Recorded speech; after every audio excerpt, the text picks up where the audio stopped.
Welcome back. February winding down, as is National Heart Month. But knowing what to do during a cardiac emergency is critical all year long. KQ2's Madeline McLean speaking with a local woman who helped save a man's life with CPR. And she's hoping to encourage others to learn so as well.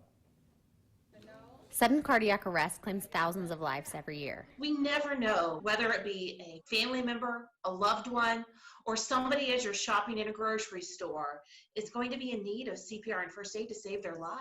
Being near someone who has those skills may be the difference between life and death. I don't think any of us that were involved thought twice about the situation. We just saw that he needed help and, training took over, I guess. Tabby Osborne hoped she would never have to use her CPR training. It was 2018. At the time, Osborne was the HR manager at Hy-Vee. I had just been downstairs on the floor and was talking to one of our pharmacists in the pharmacy, and we kind of heard a commotion. She remembers hearing a cart crash, people yelling, so she and the pharmacist went to see what was going on. And when we got there, there was a gentleman, an elderly gentleman that was just on the floor, and you could tell he wasn't breathing and he was not doing well. The pharmacist ran to get the AED. Osborne, with the help of two other women, began chest compressions. So we were able to get the AED attached to him. It took about 7 to 8 minutes before EMS got there and took over.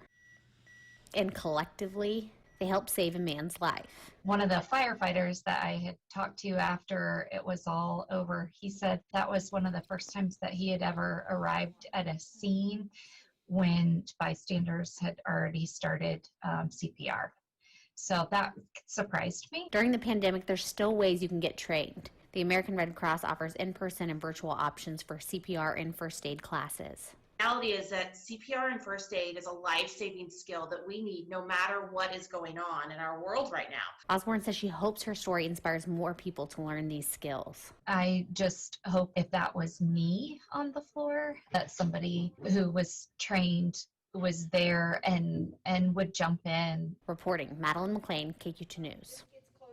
You can also download the free Red Cross First Aid app for information on what to do in most common first aid emergencies. For more information about CPR or first aid classes, visit www.redcross.org.